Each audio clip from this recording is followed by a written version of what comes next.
Le Collège de Montréal vous présente Philémon et Baucis de Louis-Jean Boer.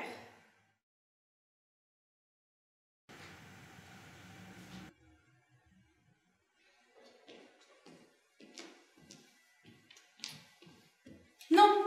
Arrêtez! Ne me coupez pas! Qui me parle? C'est moi? Le lierre? Je vous en supplie de ne pas m'arracher. Je comprends bien, mais je suis jardinière de mon métier. Mais tout de même, prenez en considération que je suis un lierre parlant. Ce n'est pas tous les jours qu'on entend le lierre parler. C'est bien la première fois, mais c'est aussi la première fois que je goûte à la cuvée du grand roi. Les chansons de Sa Majesté m'a prévenu. Si tu en bois, tu entendras voix murmurer autour de toi. Tout de même, tu connais ton métier, mais tu ne connais pas notre histoire. Si je te dis que je suis Baucis, le crois-tu? C'est la première fois que je te rencontre. Comment connaîtrais-je ton histoire? Alors, laisse-moi te la raconter. Mais premièrement, regarde entre mes branches. Il y a une petite fiole de vin et un verre. Ça, tu aurais dû commencer par là, Baucis. Est-ce que tu es bien installé? À merveille. Ok, maintenant écoute. Ce vin est délicieux.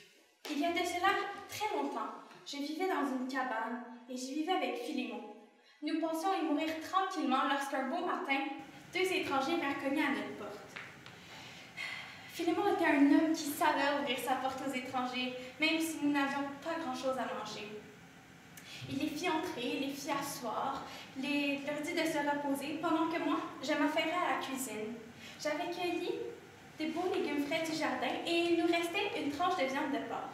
Ensuite, on leur donna le vin que j'étais donné dans cette petite fiole. Et pour finir, je leur apportais des dattes et des figues. Ton histoire est terminée. Non. C'est une histoire merveilleuse. Tu as de l'imagination pour une plante. Mais maintenant, Non. Finis cette fiole et tu sauras la fin de l'histoire. raconte-moi. Ok. Alors, lors du le temps de se quitter, les étrangers se présentèrent. Ils étaient des dieux.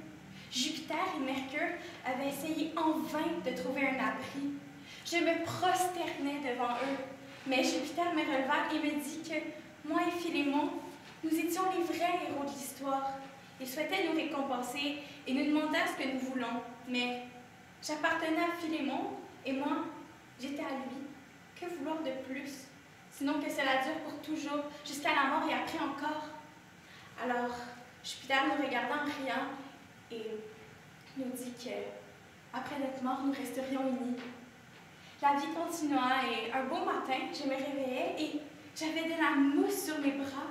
Des feuilles poussaient entre mes doigts. Je cherchais partout Philémon. Je le trouvais enfin ici, dans ce jardin. Il ne bougeait plus. Ses pieds avaient pris racine. Ses bras étaient des branches et son tronc, c'était un buste.